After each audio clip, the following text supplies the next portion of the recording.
नमस्कार, आप देख रहे हैं सुदर्शन न्यूज और मैं हूं आपके साथ शिवम दत्त मेहता और समय हो चुका है रण क्षेत्र का। स्वागत है आपका। आज का मुद्दा, उसकी शुरुआत करते हैं। महाराष्ट्र की शिंदे सरकार ने राज्य के प्रत्येक मदरसों को 10 लाख रुपए की आर्थिक सहायता देने का बड़ा फैसला किया है। महाराष्ट्र सरकार ने अल्पसंख्यकों के लिए बड़ा फैसला लेते हुए कहा कि सभी मदरसों को जो भी मान्यता प्राप्त हैं 10 लाख रुपए दिए जाएंगे। जाकिर हुसैन मदरसा आधुनिकीकरण योजना के तहत यह राशि उन मदरसों को दी जाएगी जो पाठ्यक्रम में विज्ञान और गणित को अनिवार्य विषयों के रूप में शामिल करते हैं। 10 लाख रुपए से मदरसों को आधुनिक बनाया जाएगा। सरकार की तरफ से दी जाने वाली इस अनुदान का लाभ उठाने के लिए प्रत्येक मदरसे को कुछ बुनियादी शर्तें पूरी करनी होंगी। इसका लाभ सिर्फ वही मदरसे उठा सकेंगे जो रजिस्टर्ड होंगे। यह घोषणा आने के बाद विपक्ष दो गुटों में बंट गया है। एक तरफ जहां कुछ लोग इस फैसले का स्वागत करते नजर आ रहे हैं, तो वहीं सपा नेता रईस शेख ने इसके खिलाफ ट्विटर पर यानी कि सोशल मीडिया पर मोर्चा खोल दिया है। उन्होंने कहा कि सरकार को आधुनिकीकरण के बहाने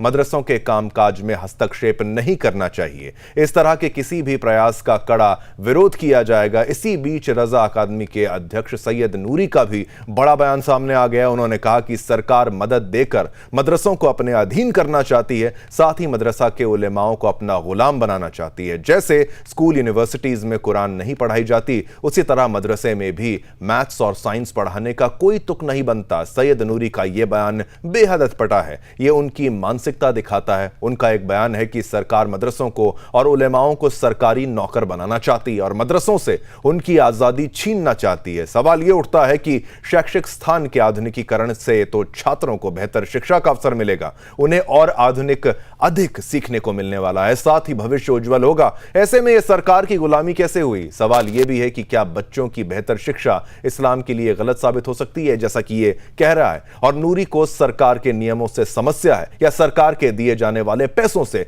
या उन्हें सिर्फ बच्चों की बेहतर भविष्य से कोई समस्या है? अगर ऐसा नहीं है तो रजा अकादमी खुद मदरसों का आधुनिकीकरण क्यों नहीं कराती? सवाल कई सारे हैं। इन्हीं सवालों के जवाब पर चर्चा तो हम करेंगे। हमारे साथ पैनल में गेस्ट भी जुड़ेंगे, लेकिन उससे पहले हमारी यह खास रिपोर्ट देखिए।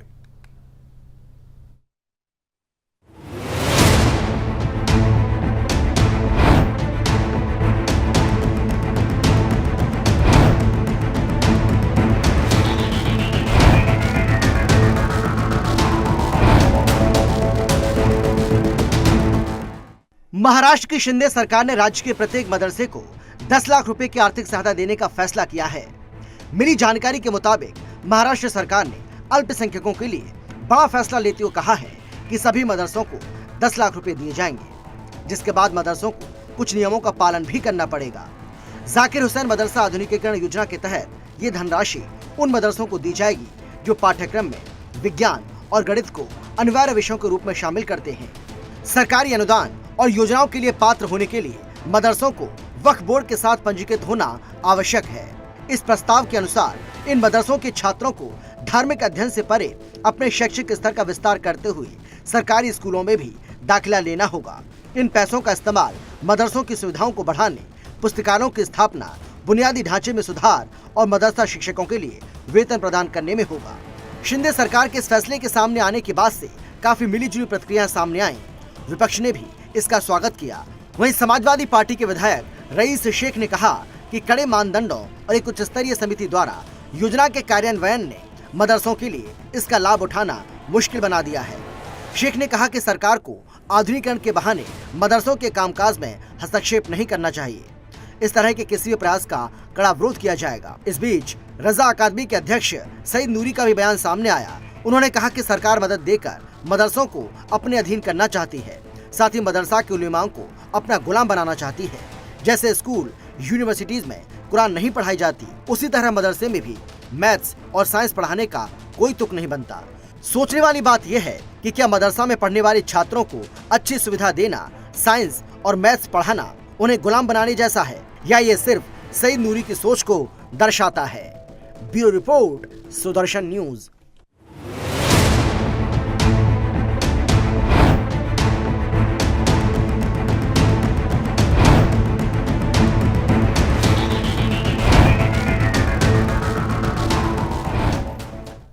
तो आपने इस रिपोर्ट के जरिए इस मामले को बेहतर ढंग से अब समझ ही लिया है, तो आइए इसकी चर्चा करते हैं हमारे तमाम मेहमानों के साथ। कुछ ही पलों में आपके टीवी स्क्रीन पर वो मेहमान भी आ जाएंगे जिनके साथ ये चर्चा की जाएगी। मैं स्वागत करता हूं यहां आप अपने तमाम मेहमानों का।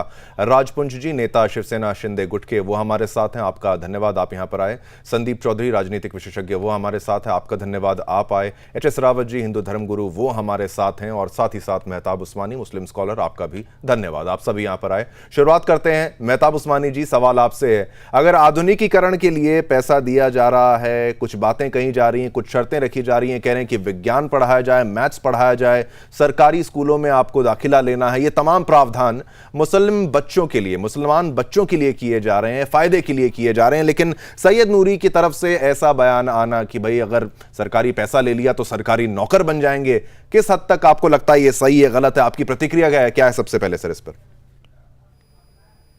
मैथ पढ़ाने के लिए, साइंस पढ़ाने के लिए इतने स्कूल खुले हैं। मदरसा क्या है कि इस्लामिक शिक्षा का केंद्र है। अगर कुछ मदरसे हैं जो ये साइंस वगैरह, मैथ और जो सब्जेक्ट होते हैं वो पढ़ाते हैं, तो जो पढ़ाना चाहे, जो लेना चाहे, जो करना चाहे सरकार के पैसे से कर सकता है। ऐसा कंपलसरी ना करें कि आपको करना ही है, क्योंकि मानक अभी आए नहीं है। क्या मानक है, किस मानक के अकॉर्डिंग आप पैसा देंगे, क्या क्या फॉर्मेलिटीज रहेंगी, वो सारी देखने के बाद ही फैसला लिया जाएगा।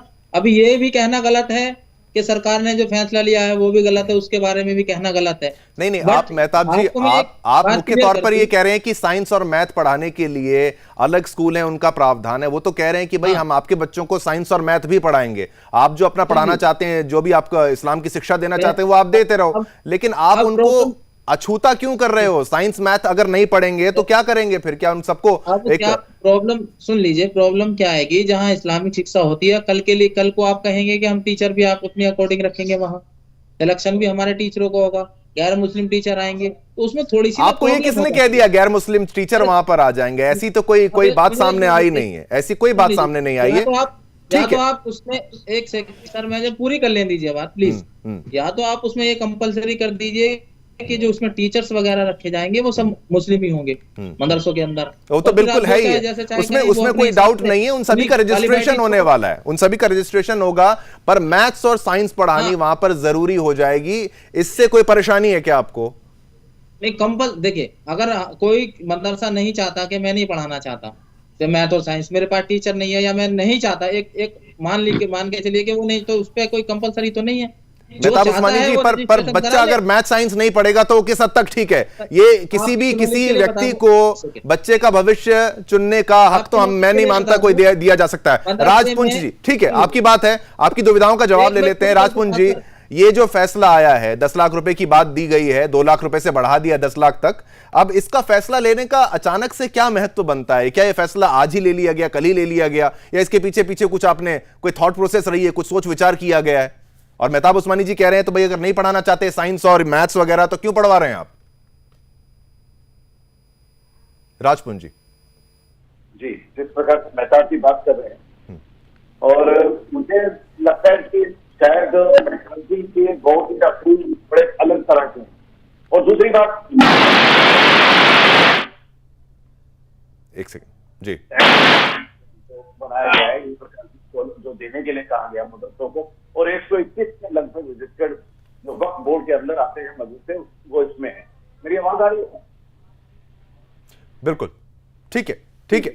आप कुछ लाइनें कंप्लीट करें, थोड़ा ऑडियो में डिस्टर्बेंस था, लेकिन एक बार फिर बोलते हैं, ट्राई करते हैं। आपकी आवाज सही है तो फिर कंटिन्यू करेंगे। जी। हाँ।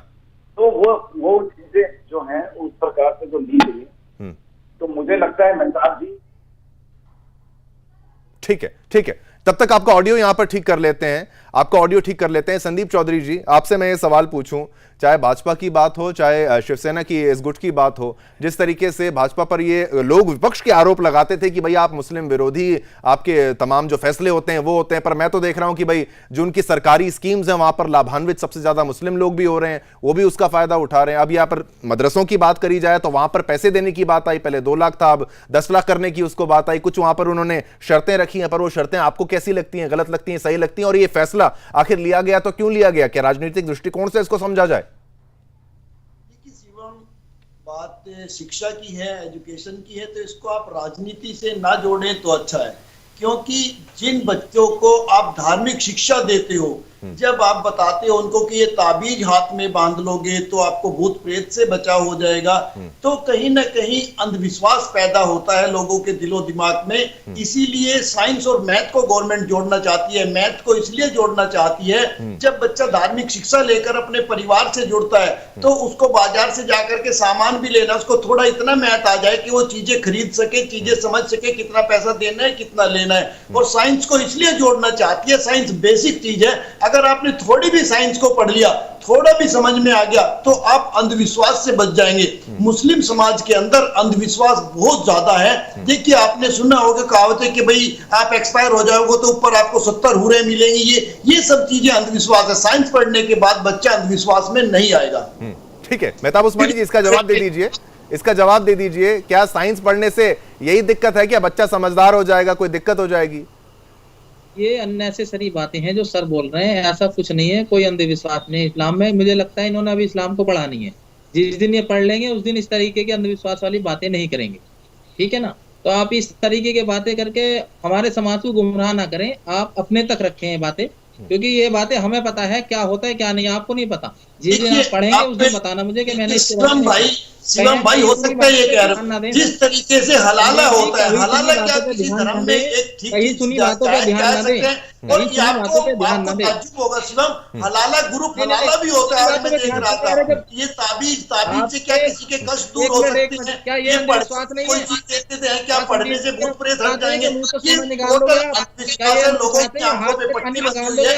जब कोई पट्टी हट जाएगी, जब बच्चे शिक्षित हो जाएंगे, आप किसी को भविष्य बता दोगे पहले बैठ के? क्या ये अंधविश्वास नहीं है? मुंह से सोना निकाल दो, हाथ से पानी निकाल दो, किसी का भविष्य बता दो। लेकिन मेहताब उस्मानी जी, विषय पे अगर आ रहे हैं आप, विषय पर आ रहे हैं कि भाई मदरसों का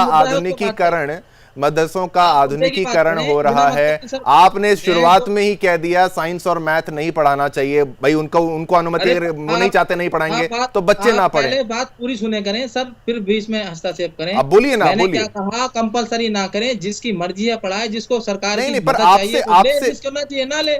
सरकार ये बात क्यों पूछे, सरकार ये बात किसी से भी क्यों पूछे कि बच्चों की पढ़ाई में मैथ और साइंस क्यों जोड़े हम? ये कोई सवाल ही नहीं होता ना कि भाई मैथ और साइंस तो बच्चा पढ़ेगा तभी तो अच्छा बनेगा।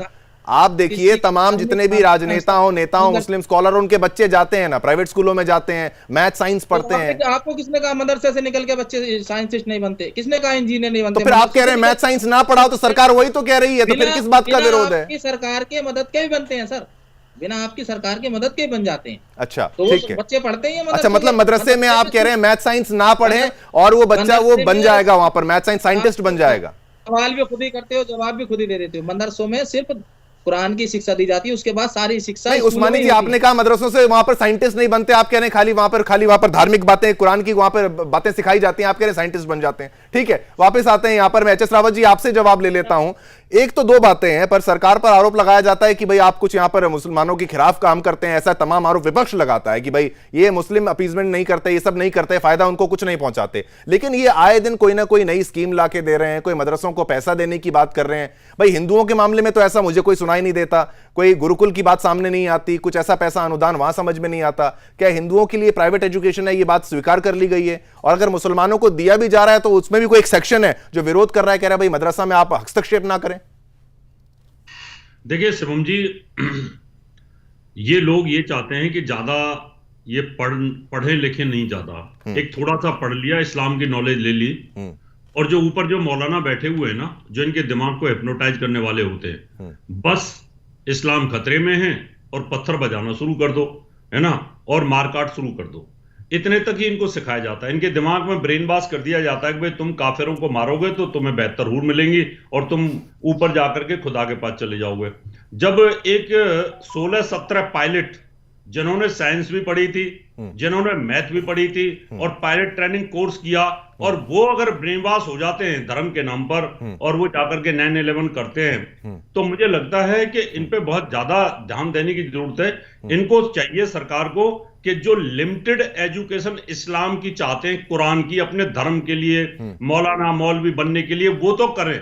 बाकी के जितने भी बच्चे हैं सबको बराबर की एजुकेशन होनी चाहिए और इन मदरसों को बंद नहीं, कर एच एस रावत जी, पहली बात तो मैं आपसे यही पूछना चाहता हूं कि किसी भी बच्चे का फैसला, चाहे वो बच्चा हिंदू हो, सिख हो, ईसाई हो, कोई भी हो, मुसलमान क्यों ना हो, उसका फैसला कोई संगठन कैसे कर सकता है कि ये बच्चा मैथ्स नहीं पढ़ेगा, साइंस नहीं पढ़ेगा? इसका अधिकार आपको क्या लगता है मौलिक है, ये सही है, ऐसा करना दिया जाना चाहिए? देखिए, ये सब अधिकार सारी जितने भी फॉरेन कंट्रीज हैं उनकी सरकारों के पास होते हैं। सरकारें ये तय करती हैं, उनके सिलेबस के हिसाब से, उनकी ब्रेन इंटेलिजेंस के हिसाब से करती हैं। लेकिन हाँ, ये माँ बाप और बच्चे का अपना सोच है कि मैं इंजीनियर था, माँ बाप ने इंजीनियर बनाया और बाद में मैं बहुत एस्ट्रोलॉजर हो गया और धर्म गुरु बन गया। तो ये होता है कि आदमी जब ब्रेन इंटेलेक्चुअल होता है तो वो फैसला करता है। देखिए, बड़े होने के बाद, बिल्कुल एच एस रावत जी, बड़े होने के बाद बच्चा क्या फैसला करता है उसमें माँ बाप खाली सहयोग दे सकते हैं, उसके समर्थन कर सकते हैं। चाहे जिंदगी भर आप साइंस मैथ पढ़ें और अंत में जाके आप धर्मगुरु बन जाएं, चाहे मुस्लिम स्कॉलर बन जाएं, वो आपकी पसंद है, उसमें किसी को ऐतराज नहीं है। राजपुंज जी की आपकी आवाज अगर अब ठीक आ रही हो, मैं पैनल से भी पूछना चाहूंगा, प्रोडक्शन से, अगर आवाज सही है आपकी, मैं फिर राय लेना चाहता हूं, ऐसा फैसला क्यों लिया गया, क्या सोच के लिए गया? फिर से आपकी प्रतिक्रिया। आवाज ठीक आ रही होगी? अब ठीक आ रही जी। जी। तो मैं वही कहना चाहता था कि मुझे, जहां तक हमारे बीच में मेहताब जी बैठे हैं, और मेहताब जी की बिल्कुल ठीक है। देखिए, हर समाज में हर धर्म और हर जाति, हर वर्ग का आगे बढ़ना चाहिए उसको, और सारी एजुकेशन को रिलेटेड जो भी है वो मापदंड पूरे होने चाहिए। और जहां तक ये मदरसे की बात है, मदरसे के ऊपर जो 2,15,000 सूत्रीय कार्यक्रम है प्रधानमंत्री जी का, उसी के तहत ये कार्यक्रम चल रहा है कि जितने भी अल्पसंख्यक हैं, चाहे वो मुस्लिम हो, सिख हो, ईसाई हो, पारसी हो, जैन हो, इनके लिए एक जो 15 सूत्रीय कार्यक्रम है उसके तहत प्रोग्राम चलाया जा रहा है। और इसमें कोई ये नहीं कि हमने कुछ अलग से कर दिया। 2 लाख का जो अनुदान था उसे बढ़ाकर 10 लाख कर दिया गया है। वो इसीलिए कर दिया गया है कि वहां पे मैथ्स और साइंस को एजुकेशन में लाया जाए, और उसके उसके तहत जो वहां पे टीचर रखे जाएंगे, उनकी जो मतलब खर्चा होगा जो और थोड़ा सा बेटर कर दिया जाएगा। जैसे ब्लैक बोर्ड, आप देख रहे हैं मदरसे की सिचुएशंस कैसी है, और इन मदरसों के अंदर उसके बिना वो अनुदान नहीं मिलेगा। देखिए, ऐसी योजनाएं जरूर ऐसे भी उनके लिए, हमारे धर्म के लिए भी आएंगे, हर तरह के धर्म के लिए, क्योंकि एक सरकार जो होती है वो हर धर्म और हर जाति के लिए होती है। तो ये जो मापदंड है, इस प्रकार से कई ऐसी शिकायतें थी, कई ऐसी चीजें थी जो मदरसों के लिए आ रही थी। तो मदरसों के विषय रूप में उत्तर प्रदेश में भी कार्य हुआ, मध्य प्रदेश में भी हुआ इस प्रकार से, और आज महाराष्ट्र में भी इसी प्रकार से कार्य किया गया है। जो बच्चे हैं शिवम जी, जो बच्चे हैं उनको सरकारी स्कूलों में भी एडमिशन लेना होगा इसके तहत, जो भी आएंगे, और साइंस और मैथ्स तो उनको एजुकेशन में दिया ही जाएगा। दूसरी बात, इनके जो भी इनको लेकर जो समस्याएं होंगी, अब वो क्या होंगी आने वाले वक्त में उस चीज का पता चलेगा। लेकिन फिलहाल मदरसों को जहां भी लोगों को लगता हो कि नकेल कसी जा रही, तो वो ऐसा कुछ भी नहीं है, किसी के ऊपर कोई नकेल नहीं कसी जा रही। और दूसरी तरफ मेहताब जी ये कह रहे थे कि वहां पर देखना पड़ेगा कि मुस्लिम टीचर होंगे या क्या होंगे। देखिए, शिक्षा को किसी भी धर्म से आप नहीं कर सकते कि मैं आज ये बोलूं कि मैंने किसी मुस्लिम या हिंदू टीचर से अपनी शिक्षा ग्रहण करी है, तो यही मेहताब जी भी नहीं कह सकते। हो सकता है इन्होंने भी किसी हिंदू टीचर से शिक्षा ग्रहण करी हो, अगर करी होगी तो, अगर अच्छे इतने लेवल पे पहुंचे मेहताब, तो मेहताब उस्मानी, इनके सारे जी। मेहताब उस्मानी, आपका जवाब लेते, ठीक है, आपने अपनी बात की। मेहताब उस्मानी, आपका जवाब क्या है? अगर टीचर आपकी बात कर रहे हैं, अगर मैथ और साइंस अगर बाहर जाके पढ़ लें, कहीं और से पढ़ लें, और टीचर अगर वो मुस्लिम ना भी हो, तो क्या उससे भी कोई दिक्कत हो जाएगी अगर मदरसे का बच्चा किसी और शिक्षक से पढ़ लेगा? आपका पॉइंट ऑफ व्यू। सर, मैंने ये कहा था कि पहले थोड़ा सा ना इस्लाम के बारे में पढ़ लेना चाहिए। कुछ चीजें कंपलसरी होती हैं इस्लाम में, कि वो आपको करनी होती है, वो डिटेल में आपको बताऊंगा। लेकिन जो कंपलसरी चीजें उनके अकॉर्डिंग ही चलना पड़ता है, हमें उनके बाहर नहीं जा सकते, हमारी मजबूरी होती है। आप उस चीज को समझो। मैं ये नहीं कह रहा कि आपने ये नहीं बोला, सुन लीजिए, मैं ये नहीं कह रहा कि हमें कोई हिंदू टीचर से, सुन लीजिए, मैं ये नहीं कह रहा कि हमें कोई हिंदू टीचर से प्रॉब्लम है, या मैं खुद हिंदू टीचर से पढ़ा हूँ, मेरे फादर खुद संस्कृत के लेक्चर आ रहे हैं, रिटायर्ड। तो ये बात आई और हाँ, तो हमें इस चीज से कोई एतराज नहीं है, लेकिन कुछ बातें होती हैं जो इस्लाम में कंपलसरी है, वो करनी ही होती हैं। उनने उस माना के अवधि में कहा था कि जो लोग चाहते हैं कि आधुनिकरण हो जाए मदरसे का, उनका कर दो, जो मदरसे वाले कहते हैं, और जो नहीं चाहते, जो नहीं लेना चाहते सरकार का वोट, उनको छोड़ दो। नहीं, पर जो नहीं, ठीक है मेहताब उस्मानी जी, जो नहीं लेना चाहते उनको, उनका समर्थन आप कर रहे हैं क्या आप उनको यहाँ पर अप्रूवल दे रहे हैं कि आप विद्रोह कर सकते हैं कि नहीं? सरकार का काम है मदद देना, अगर आप मदद नहीं लेना चाहते तो सरकार जबरदस्ती नहीं कर सकती किसी के साथ कि आप मेरी मदद लो ही लो। सरकार ने ऑफर दिया, बड़ी अच्छी बात है, स्वागत करते हैं हम सरकार का। हाँ। अगर कोई नहीं लेना चाहता है, कोई नई आधुनिकीकरण करना चाहता है, छोड़ दो। ये आप नहीं लेने वाली जो बात कर रहे हैं, ये बच्चों के मौलिक अधिकारों का भी तो हनन हो सकता है। बच्चे को अगर मैथ पढ़ाना, साइंस पढ़ाना, नहीं बच्चे की तरक्की, बच्चे का फ्यूचर क्यों आप उसको मजहबी तालीम ही देंगे क्या? खाली वो मजहब के बारे में जानेगा तो केवल वो मौलवी मौलाना दो चीजें बन पाएगा। शिक्षा लेनी नहीं, मुझे हाफिज ही बनना है, तो अगर हम उसको जबरदस्ती देते हैं तो उसके मौलिक अधिकारों का हनन नहीं होगा। नहीं, जबरदस्ती आप क्या दे रहे हैं? आप मैथ साइंस जबरदस्ती नहीं है, मैथ साइंस बिल्कुल जबरदस्ती नहीं है।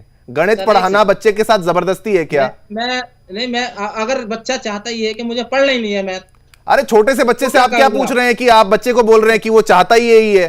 आप उसको जो दे रहे हैं बच्चा वो पढ़ रहा है। आप बच्चों के अकॉर्डिंग शिक्षा दोगे कि अपने अकॉर्डिंग दोगे? बच्चों की भी तो इंटरेस्ट होना चाहिए ना उस सब्जेक्ट में। तो बच्चे का इंटरेस्ट आप पैदा करेंगे, किताब को आप ला के देंगे तब तो बात सामने आएगी।